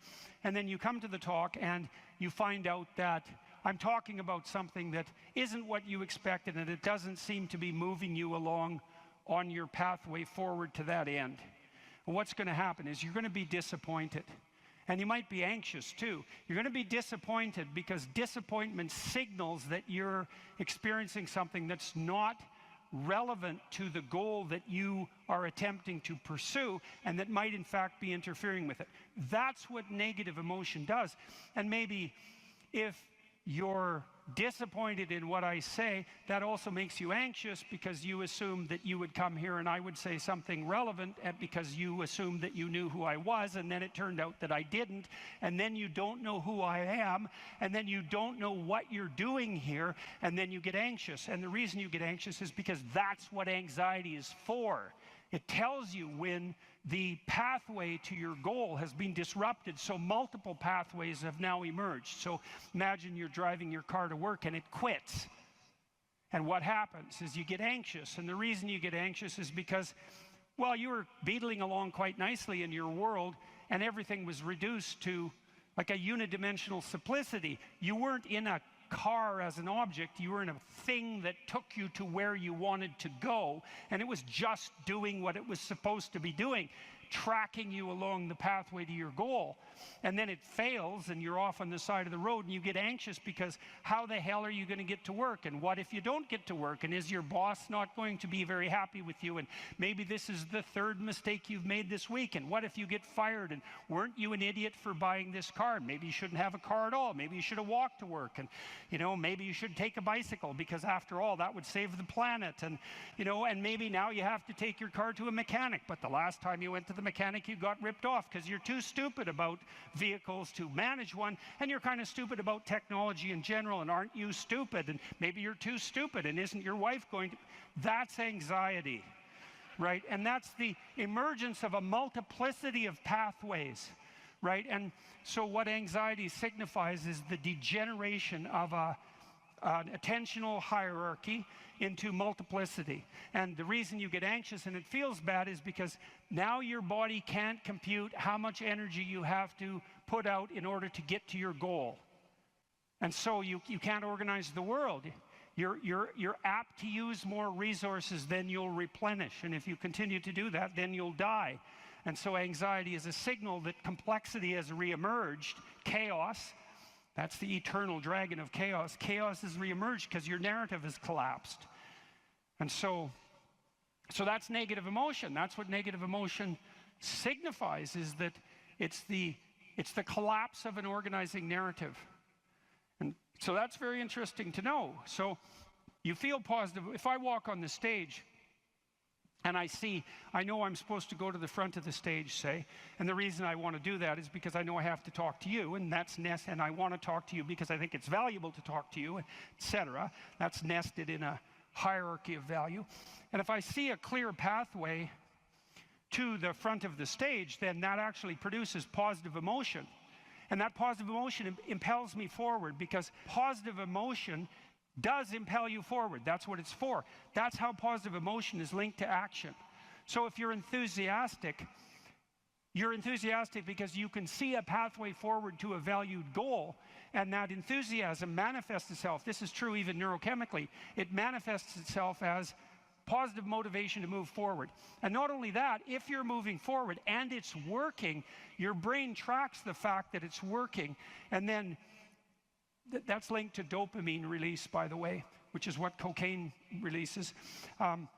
It's linked to dopamine release. And the other thing your brain is doing, even when you're just walking to where you want to go, if you're successfully walking there, your brain tracks what you're doing. There's circuits that are activated while you're doing it. And if what you're doing results in the result you desired, then the dopamine floods those little neurons that are active, and it makes them grow and flourish. And so as you practice something that's working, the circuit that is activated as you're practicing is bathed in dopamine, and that makes it stronger. And that feels good. It's growth. It's part of positive emotion. And so the positive emotion moves you forward, but also encourages you to develop a habit of that practice. And so one of the things I would bloody well say is, don't make a habit of pursuing things that aren't good for you, because you build that into you. That's what happens if you become addicted to something, you know. You build a little monster inside you that's grown, it's there, it's after one goal, despite everything else. Not a good outcome.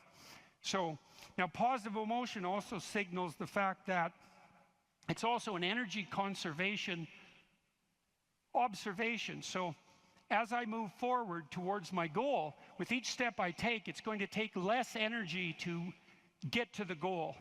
And so that means that the positive emotion signifies, what would you say? It signifies the increasing efficiency of your action as you move towards a goal. So negative emotion signifies the fact that things have got too complex for you to manage, and positive emotion signifies that you're approaching your goal and becoming and that there's less demand on energy output with every step forward. And so that's emotion. And that's pretty much worth knowing. And then what happens when you're watching a movie is you infer the goal of the protagonist, or the villain for that matter. You infer the goal of the character that's being portrayed on the screen. You adopt that goal as your own. Then you play out the emotions in your own body, which mimics the structure what would you call the character that's being portrayed on the screen, and you live that all out inside you. And that's also how you understand other people, right? You don't listen to someone and then figure out what they're saying and then infer what they're thinking. That isn't how it works. What you do is you listen to someone till you figure out what they're up to. As soon as you figure out what they're up to, you can adopt that frame of reference. As soon as you adopt that frame of reference, you have the same emotions. And that's what makes you united. And so that's so interesting. And so then you think, look, there's 5,000 people in here. If there were 5,000 chimpanzees, you guys would be tearing each other into shreds, because no one would be able to know what anyone else was up to. But because all of you are here paying attention to the same thing in the same way, you have virtually identical emotional states, and that means instantly your behavior is rendered predictable to one another. And there's no difference between that and peace. They're the same thing. And so what that means is that one of the predicates of a civil, productive, and peaceful society is that everyone inhabits the same narrative. And you might say, well, we don't need the same narrative. It's like, yes, we do, because if we inhabit a different narrative, then we're running emotionally in different directions, and we will not understand each other, and we will run into conflict, and that conflict can become deadly at the drop of a hat. And so it's a precondition for a civil society that everyone is united in the same narrative. And then that begs the question, right? What is the narrative insofar as we're unified? And another question, which is, what should the narrative be? Right? Now, the postmodernists figured out that we looked at the world through a story, but they said their mantra is they became skeptical of meta-narratives, which are uniting narratives. And that's all well and good to be skeptical about meta-narratives, but you run into the problem of internal disunion.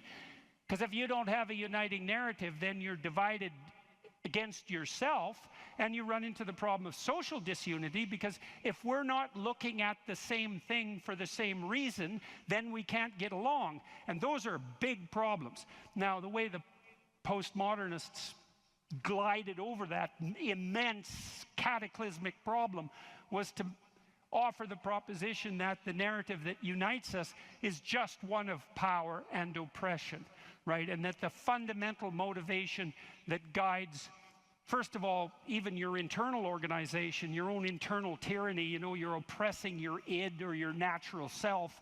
And then if you establish a relationship with someone like a marriage, well, that's just a manifestation of patriarchal oppression. And if you organize a business relationship, it's a relationship of mutual exploitation. And so far, and so on, all the way up the political hierarchy, all the way back into the past. A more dismal view of human existence couldn't possibly be formulated. And I always think about it as a kind of implicit confession. It's like, so you think the world's all run by power, do you? Okay, I know what game you're playing and attempting to justify, and it's completely bloody preposterous, because first of all, if you tyrannize yourself, you're going to be one miserable creature. Plus, you're going to rebel constantly, as you already know. I'm sure all of you have tried at one time or another in your life to force yourself to do something with a whip, so to speak, and what you instantly find is that you're so condemned to be free that you'll even resist your own tyranny, right? Try telling yourself to do something and see if you do it. I'm going to go to the gym. That's New Year's. I'm going to the gym 3 times a week, 2 hours a day. It's like, no, you're not. You're going to last like 3 days. And then you're going to find an excuse. The rebellious part of you is going to find an excuse, then you're not going to do it. And it's a bloody mystery, isn't it? Because you'd think you could tell yourself what to do. Because otherwise, who are you, You're the part that told yourself what to do, but you don't listen, so what the hell's that part? That's you, that's for sure. So you can't even tyrannize yourself with any efficiency. And then if you're married, men, you're married, try tyrannizing your wife and see how well that works. And like it might work for 10 minutes, but she's not as big as you, but she's a lot sneakier. And you have to wake up with her tomorrow morning.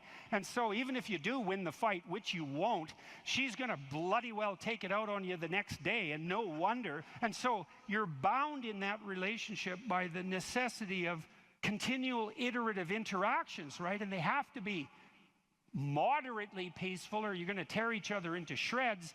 And if it's constant conflict, you're both going to just exhaust yourself and die. So how the hell is that going to work? So it has to be at least mutually reinforcing. And maybe if you really got it together well, you could interact with each other in a way that improved your interactions across time. And maybe you're wise enough so that if you were on that track, the way you would experience that in the moment would be as exactly the kind of relationship you'd want to have with someone. And that would be something like the spirit of play and romantic love. And that would be the manifestation of an instinct that orients you across time properly in a relationship in the moment. And that's such a wonderful thing to know, right? That instinct for play and romantic love might be the voice of the wisest instinct you have, the deepest orientation to meaning that you have.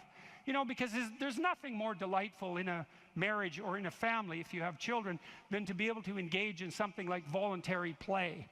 And you know, if you could have the world set up the way you would want it to, if you had any sense, wouldn't it be something if mostly what you did was something akin to play? And that's equivalent. Christ in the gospel says, know that unless you become like a little child, you'll never enter the kingdom of heaven. And what does that mean? It means to rediscover that intense immersion in life and that capacity for play that characterized us all as children that we can't maintain because we have to mature, but that we could rediscover as adults if we were sufficiently wise and careful. And so, and then, you know, if you have friends, it's like, well, you tyrannize your friends? Well, then you don't have friends. You're just a bully with henchmen. And as soon as you stumble, they're going to stab you in the back because you surrounded yourself with craven psychopaths. And they're just going to wait for the moment to take you out.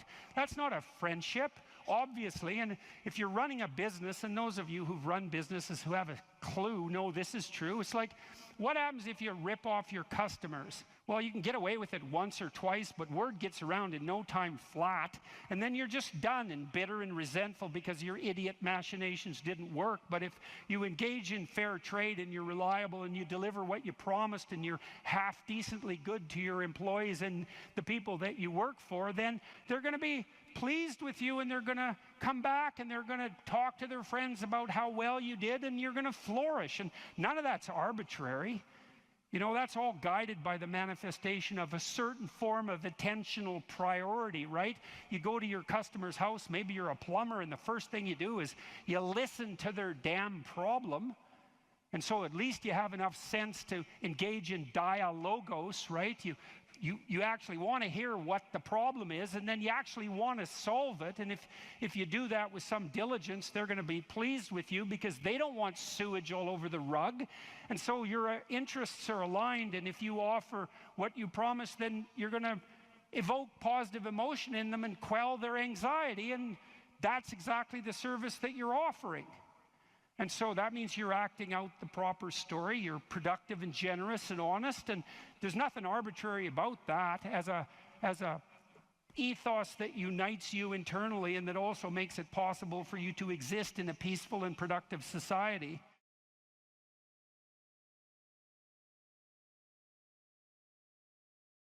Here's some items, so you guys can do a quick big five on yourselves, and I'll tell you the upside and downside of it. So, if you're orderly, you follow a schedule.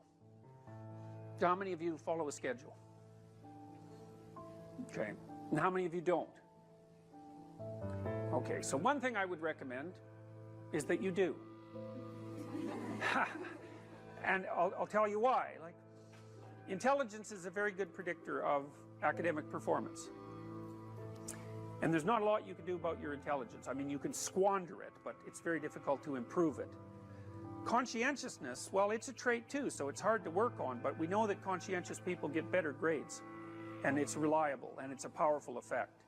And so if your time use is organized, then the probability that you're going to be successful is very high. So one of the things you might think about is make friends with a calendar, like Google Calendar or something like that. And I can tell you some tricks about that, because really it is important. Like, and I'm not kidding around about this. If you're low in conscientiousness, it's really going to trip you up as you walk through life. There's not very many advantages to it that I've been able to see. And I'm not assuming that just because you don't follow a schedule, you're low in conscientiousness, but it is one of the items that mark it. The advantage I've seen so far to being unconscientious is that if you become unemployed, it doesn't bother you as much.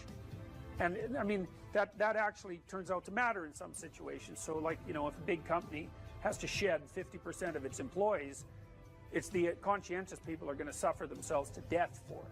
And the unconscientious people, they're not going to care anyways, because they weren't working anyway. So it doesn't matter if they have a job or not. So here's one way of thinking about making use of a schedule. Often people are afraid of schedules because they think of them as a trap. You know, you make a schedule and it's like this little prison that you have to live inside, and you know, and all you're doing in your schedule is putting down things you have to do or should do, and so, you know, there's not a lot of fun in that. And so not only is it a trap or a prison, but it's kind of an unpleasant one. But a way to work with a schedule in a lot more sophisticated way is to think, well, I'm going to plan the next week, say, because you plan it day by day, but we'll take the week as the unit level of analysis and think, well, I'd like to plan a week I'd like to have. And then your schedule all of a sudden becomes a tool for increasing the quality of your life. And that's a whole different issue, you know, because you might think, what's the emotion that you suffer, assuming you suffer one of these emotions? If you have an essay that's due and you're not doing it, like, would you regard that as a pleasant emotion or unpleasant emotion? Okay, so do you think you can characterize the unpleasantness? Like, what kind of emotion is it? It's guilt, okay. Anything else? Frustration? Yeah, so you're sort of frustrated with yourself. Yeah, you need a slap, right? You think, I need a slap. So, okay, so guilt, anything else? Anxiety? Restlessness? So that's kind of an agitation. Yeah, it's because your body knows you should be doing something, but you know, you're not pointing it in the right direction, so it's shame? Is that reasonable? So, okay, so the reason I was asking you about that is because, you know, most of the negative emotions are associated with neuroticism, but some of them seem to be associated with conscientiousness. And the conscientious negative emotions seem to be guilt and shame, fundamentally. And so recent research, and really recent, I only got this paper like a week ago, I think it's about 4 months old, seem to indicate that conscientious people feel less guilt, but they're more guilt prone. So if they don't do something, that makes them guilty, but they organize their time so they are doing the things they're supposed to do, so then they don't feel guilty. So anyways, back to the schedule. So, all right, you think about your week and you think about your day, and you think, well, how would you improve the quality of a given day or a given week? Well, one of the ways of improving it is to not put yourself into the situation where there are things hanging over your head that you have to feel guilty and ashamed about, because that's a very unpleasant way of being. And, you know, if you have an essay that's due in a week and you're procrastinating, then the fact that you have to do that essay can ruin the whole week. And even when you're doing something that's positive, hypothetically, it's kind of that horrible kind of positive that you experience when you know that you should be doing something else. And so that's when you end up watching YouTube videos about like dancing cats or something like that. You know, and it's at best it's a guilty pleasure. It's not a pleasure at all. You think like, what the hell am I doing watching videos of dancing cats, you know? But then you know that you're procrastinating, and that's low quality, very low quality existence. So if you use your schedule, you can think, okay, well, here's some times that I'm going to do this work. And then you can also sort of ask yourself about that when you're designing your schedule. Because you don't want to design a schedule like you're Adolf Hitler telling yourself what to do, you know, because you're not going to comply with it then. What you have to do if you're going to design a schedule is you have to ask yourself, all right, I'm going to set aside some time to study over the next week or to do this essay or whatever it is. How much time would I actually spend studying? An hour or two a day might be a worthwhile thing to schedule in, and I would say don't schedule in more than that to begin with, because then you'll fail and then you'll stop using the schedule. And so the other thing you want to do is you want to schedule in things that you want to do, and then you want to look at the day or the week and you want to think, hey, that's a week I'd like to have. If I had a week like that, it would be good. You know, I'd be caught up so that all that negative emotion doesn't have to accrue. And I would have done a bunch of things that I'm interested in doing, and at the end of the week I'd be in better shape than I was at the beginning. And if you treat a schedule like that, so that what you're using it is to design the days and weeks that you want to have, instead of using it as this little, you know, jail that you have to put yourself in that you're not going to do anyways, then you can learn to use them. And that's one thing you can do to make yourself more industrious, more conscientious. Follow a schedule. I've told people to learn to use a schedule. And people often hate schedules because they act as their own tyrants, right? They say, well, you have to do this unpleasant thing, and then here's another unpleasant thing you have to do, and then you have to do this unpleasant thing. And you do that for about 3 days, and you think, to hell with this, I'm not doing that, you know, and you fall off the wagon. That isn't what you're supposed to do with a schedule. You're supposed to use it to design the days that you would like to have if you were taking care of yourself. And so some of that is, you know, you wake up in the morning and you think, here's 5 things I have to do that if I don't do, my life will be worse. It's like paying bills, for example, or taking out the garbage. It's like you have to do those because otherwise things degenerate. So you got to put some of those in the schedule, because otherwise tomorrow is worse than today, and that's a bad trajectory. But you also want to build in things, you know, you've got to act in some sense like you're dealing with a relatively recalcitrant 9-year-old. It's like, so, well, here's some things you have to do, but here's some things that if you do, you could reward yourself with. And if you get the balance there between obligation and reward right, then you'll find that you're motivated to do the things. And that's what you want to do. You want to do that so it's sustainable across days and weeks and months. And so you got to treat yourself like a good boss would treat a valued employee, and not like a tyrant would treat a slave, because the slave will rebel. And, you know, people say, well, I don't follow through on my plans. It's like, well, A, they're probably not very well formulated, and maybe you're doing them because of an external moral obligation or something. They're not really your plans, right? And B, you're acting like a tyrant and a slave, and that's a bad relationship to have with yourself. Treat other people as you would like to be treated. It works both ways. You also treat yourself like you treat other people properly. So that's a necessary thing, and often people don't do that. But the scheduling is really important.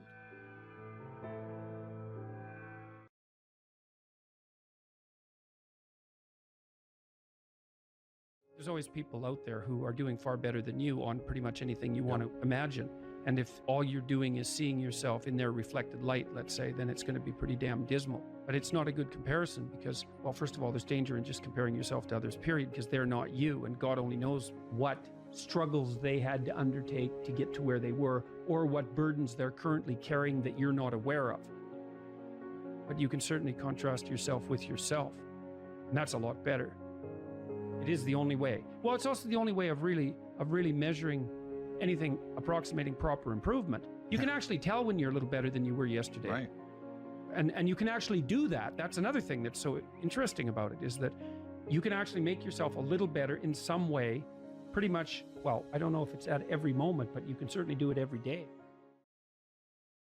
You're quite different from other people, and you shouldn't be comparing yourself to them because they're not like you. You know, they don't have your family. They don't have your temperament. They don't have your troubles. They don't have your abilities. The only person that has those is you. Compare yourself to who you were yesterday and not to who someone else is today. And see, that's a game you can win. Be careful who you share good news with, because you want to share good news with people who are going to be genuinely happy for you, and that's one way that you can identify those people who are really on your side. Be careful who you share bad news with, because that's equally tricky. You know, you want someone who will listen to you when you're having trouble and allow you your grief, especially if it's a consequence of something tragic, and who won't try to one-up you, you know, because often when you're talking to people, they'll be thinking about what they have to say that's worse, and that's not helpful if you need a listening ear. Make one room in your house as beautiful as possible. I talked a lot already about the necessity of cleaning your room, which is, in some sense a foolish piece of advice because it seems so obvious, but it's not obvious at all. And you'll find if you try it, especially if you're in a household that's not very functional, that you'll encounter obstacles that you couldn't imagine existed while you're trying to put your life in order. And you can take your surroundings beyond order and move towards beauty, and that's unbelievably useful. One of the things that I've been there's lots of different ways to interpret the world, and you can maybe even make a case that there's an endless number of ways to interpret the world. And the problem with that is that it kind of disorients you in terms of what you should be doing.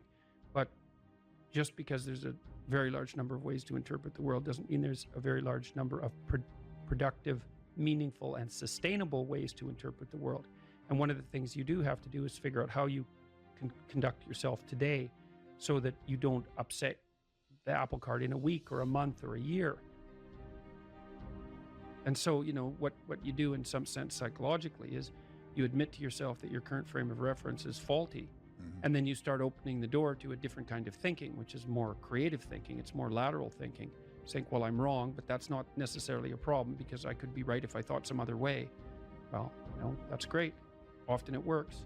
Yeah. And there's almost no end to the utility of trying to figure out which ways that you're wrong. Yeah. Because there's lots of them. And every time you discover one, then you don't have to be quite so wrong anymore. That's a really good deal. Yeah. It's from the uphill climb that we derive our value, and I mean this technically. So almost all the positive emotion we feel, especially the emotion that fills us with enthusiasm, and that's experienced in relationship to a goal. And so in some sense, you want a goal that you can never attain. So you can always move closer to the goal that recedes as you move towards it. You think, well, that's frustrating. It's like Sisyphus pushing the rock uphill. But it's not, because as you pursue that goal, you put yourself together and your life does get better and richer and more abundant. And that's why the highest levels of virtue and goal are in some sense transcendent. You want them to be above everything you're doing so you can continually move towards something that's more sublime and better. That's what you are. You're here to live, not to sleep.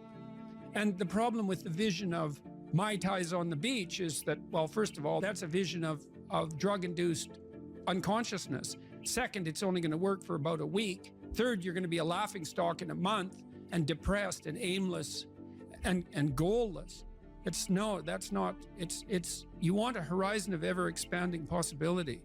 And so it does happen to people because they've staked their soul on the attainment of an instrumental goal. And it can be a pretty high order goal, but then you think, now I'm there, now what? Well, the answer can't be, well, I'm going to live in the lap of luxury and never have to leave what do you want to be, a giant infant with a gold bottle? You never have to do anything but lay in your back and suck. It's like, you see the problem with that as a conceptualization. It's no, you want to be like an active warrior moving uphill with your sword in hand. And that's dynamic, that's exciting. Lay a disciplinary structure on yourself. Get the chaos in check. And then you can move towards a state that's freer.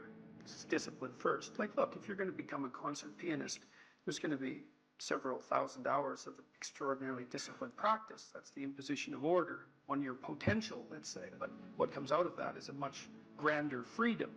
And so in virtually every freedom that you have in life that's true freedom is purchased at the price of discipline. But it's not some casual self-help doctrine. It's that if you don't organize yourself properly, you'll pay for it, and in a big way, and so will the people around you. And I would say, start where you can start. If something announces itself to you as in need of repair, that you could repair, then hey, fix it.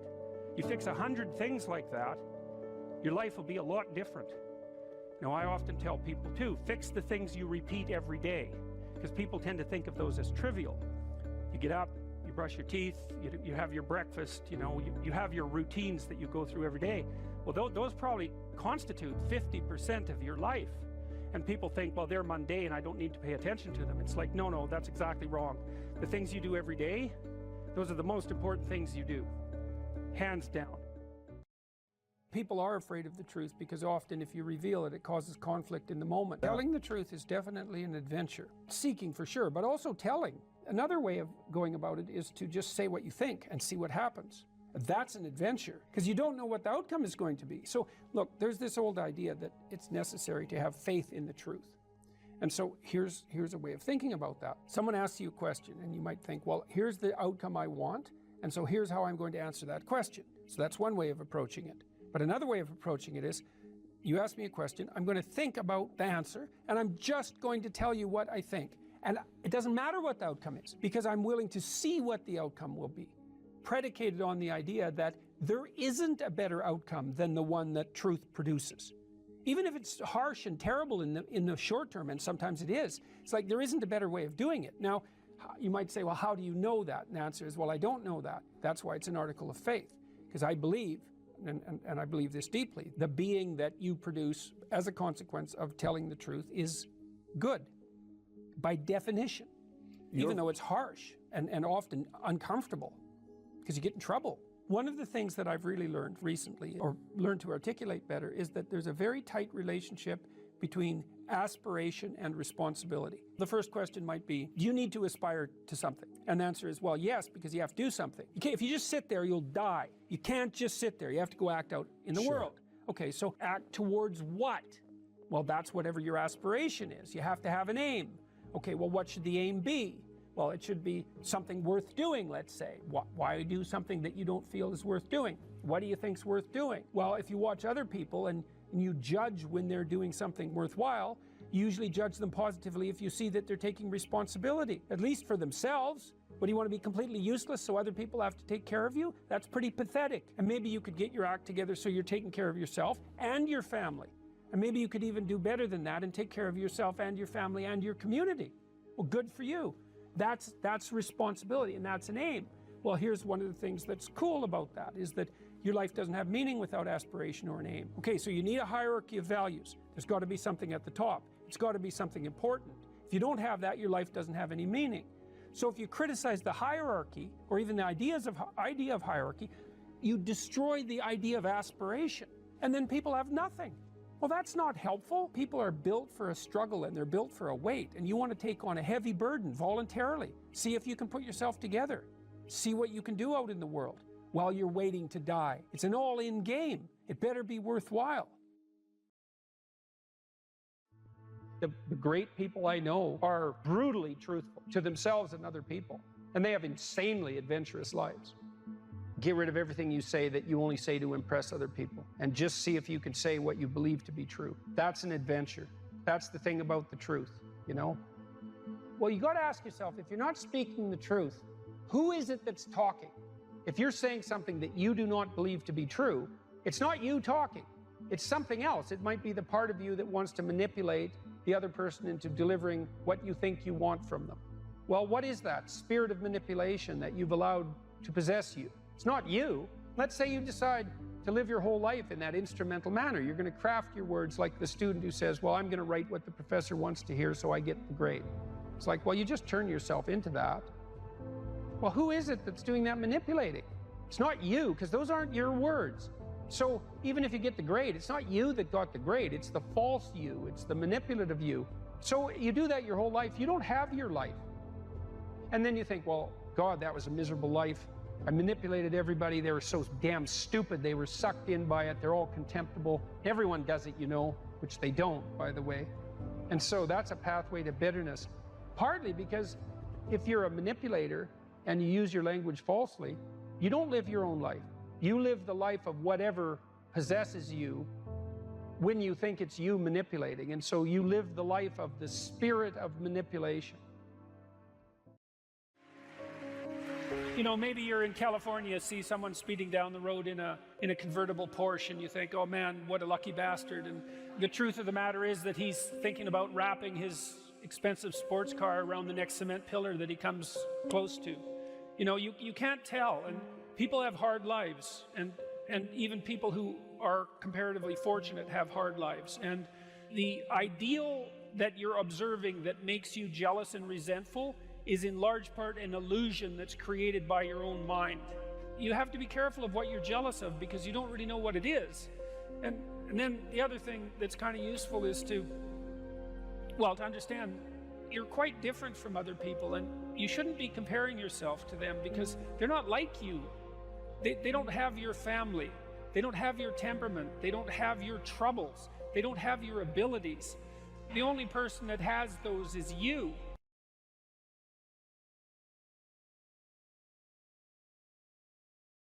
There's no room in that mind for discipline. There's no room for consistency. They may do it once or twice, but then the mind takes over and that garage comes in, and then it's like a circuit breaker, man. A circuit breaker just overloads and sparks. And our minds, that's our mind, man. It's like a circuit breaker that has so much shit in it, you keep on loading it, you can't put any more into it. I talk about it in there, man, so much about clearing space in your mind so that you have room for all those disciplines. Waking up early, taking those, they do mean something. But we don't get to that dark matter that is keeping you from clearing out that mental garage.